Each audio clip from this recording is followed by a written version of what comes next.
एक ऐसी दुनिया जहाँ आधा प्लेनेट हमेशा दिन में रहता है और आधा हमेशा अंधेरे में। ना कभी सनराइज ना कभी सनसेट, सिर्फ एक साइड पर हमेशा चमकता हुआ सूरज और दूसरी साइड पर अनंत रात। सुनने में साइंस फिक्शन लगता है, लेकिन ऐसे कुछ प्लैनेट्स हैं सच में यूनिवर्स में मौजूद हो सकते हैं। इन्हें साइंटिस्ट कहते हैं आईबॉल प्लैनेट्स। क्योंकि नमस्कार दोस्तों, आज हम बात करने वाले हैं एक ऐसे कॉस्मिक मिस्ट्री के बारे में जो इतनी अजीब है कि पहली बार सुनोगे तो लगेगा किसी हॉलीवुड साइंस फिक्शन मूवी की स्टोरी है, लेकिन ये कॉन्सेप्ट रियल साइंस पर बेस्ड है। सोचो अगर अर्थ भी एक आईबॉल प्लेनेट होती, दिल्ली में अगर दिन होता तो हमेशा दिन ही रहता और प्लेनेट के दूसरे हिस्से में रहने वाले लोग कभी सूरज देख ही नहीं पाते, उनकी दुनिया परमानेंट डार्कनेस में होती। सबसे पहले समझते हैं कि आईबॉल प्लेनेट एक ऐसा एक्सो प्लेनेट होता है जो अपने स्टार के इतना क्लोज ऑर्बिट करता है कि उसकी रोटेशन लॉक हो जाती है और इसी प्रोसेस को टाइडल लॉकिंग भी कहते हैं। टाइडल लॉकिंग का मतलब है कि प्लेनेट अपने स्टार के चक्कर लगाने और अपनी एक्सिस पर घूमने में एग्जैक्टली सेम टाइम लेता है। हमारे मून के साथ भी कुछ ऐसा ही है, इसी वजह से हम मून का सिर्फ एक साइड ही देखते हैं। मून का दूसरा साइड अर्थ से कभी विजिबल होता ही नहीं। अब इमेजिन करो एक पूरा प्लेनेट जो अपने स्टार को सिर्फ एक ही फेस दिखा रहा हो, उसका एक साइड हमेशा सनलाइट रिसीव करेगा और दूसरा साइड हमेशा डार्कनेस में रहेगा। तो इसी वजह से साइंटिस्ट ऐसे प्लैनेट्स का टेम्परेचर मैप बनाते हैं तो वो बिल्कुल आँख की तरह दिखते हैं। बीच में ब्राइट सर्कुलर रीजन और आसपास डार्क एरिया, इसलिए नाम पड़ा आईबॉल प्लैनेट। लेकिन कहानी यहीं खत्म नहीं होती।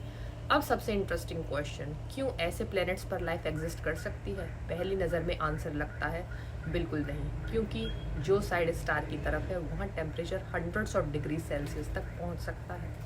वहाँ ओशियंस बॉयल हो सकते हैं और सरफेस डेजर्ट से भी ज़्यादा गर्म हो सकता है। तो दूसरी तरफ परमानेंट डार्कनेस है, वहाँ टेम्परेचर -100 या -200 डिग्री सेल्सियस तक गिर सकता है।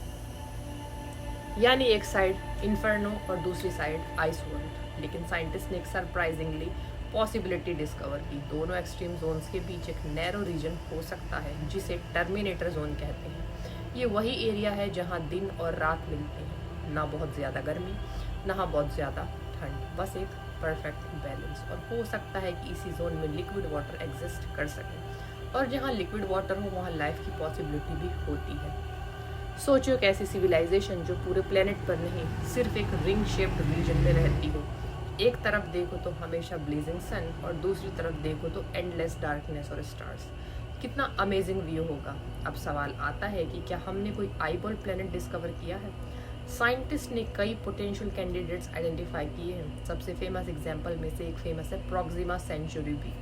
ये प्लेनेट हमारे नियरेस्ट स्टार सिस्टम में मौजूद है, अर्थ से लगभग 4.2 लाइट ईयर्स दूर। ये अपने स्टार के हैबिटेबल जोन में ऑर्बिट करता है और साइंटिस्ट का मानना है कि ये टाइडल लॉक्ड हो सकता है।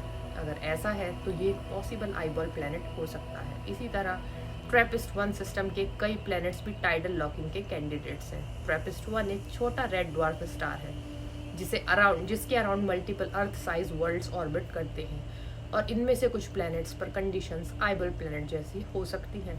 अब एक और माइंड ब्लोइंग बात, ऐसे प्लैनेट्स पर वेदर कैसा होगा? अर्थ पर हवा और स्टॉर्म्स कंटिन्यूसली मूव करते रहते हैं, लेकिन आईबॉल प्लैनेट पर टेम्परेचर डिफरेंस इतना ज़्यादा होता है कि पावरफुल विंड्स जनरेट हो सकती हैं।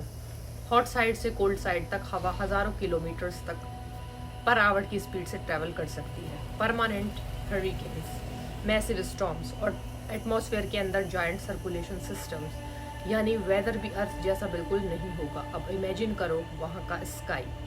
डे साइड पर स्टार इतना ब्राइट हो सकता है कि स्काई हमेशा ग्लोइंग रहे।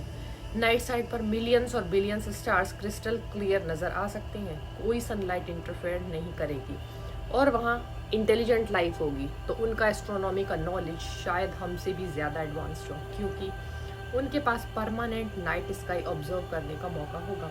अब एक और फैसिनेटिंग पॉसिबिलिटी है, कुछ eyeball planets ocean covered worlds हो सकते हैं। साइंटिस्ट के मॉडल सजेस्ट करते हैं कि डे साइड पर एक जायंट लिक्विड ओशन हो सकता है जो स्पेस से देखने पर आँख की पिपल की तरह दिखे। बाकी सरफेस फ्रोजन आइस से कवर हो सकती है, और तब पूरा प्लेनेट लिटरली एक जायंट आईबॉल की तरह लगेगा।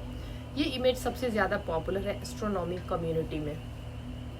अब थोड़ा फ्यूचर की बात करते हैं। आज हम डायरेक्टली इन प्लैनेट्स की सरफेस नहीं देख सकते, लेकिन फ्यूचर टेलीस्कोप्स जैसे नेक्स्ट जनरेशन स्पेस ऑब्जर्वेटरीज हमें इन वर्ल्ड्स के एटमॉस्फेयर स्टडी करने में हेल्प करेंगे। साइंटिस्ट गैसेस डिटेक्ट करेंगे, वाटर वेपर सर्च करेंगे और शायद बायोसिग्नेचर्स भी, यानी ऐसे केमिकल साइंस जो लाइफ के प्रेशर इंडिकेट कर सकते हैं। और अगर कभी किसी आईबॉल्ड प्लैनेट के टर्मिनेटर जोन में लाइफ मिली तो वो ह्यूमैनिटी की हिस्ट्री की सबसे बड़ी डिस्कवरी हो सकती है, क्योंकि फिर हमें पता चलेगा कि सिर्फ अर्थ जैसी कंडीशंस में ही नहीं बल्कि कम्प्लीटली एलियन एनवायरनमेंट्स में भी सर्वाइव कर सकती हैं। तो दोस्तों, यूनिवर्स हमारी इमेजिनेशन से कहीं ज़्यादा स्ट्रेंज है। एक ऐसी दुनिया जहाँ आधा प्लेनेट हमेशा दिन में और आधा प्लेनेट हमेशा रात में रहता है, जहाँ एक तरफ आग और दूसरी तरफ बर्फ है और बीच की एक पतली सी लाइन लाइफ का घर बन सकती है।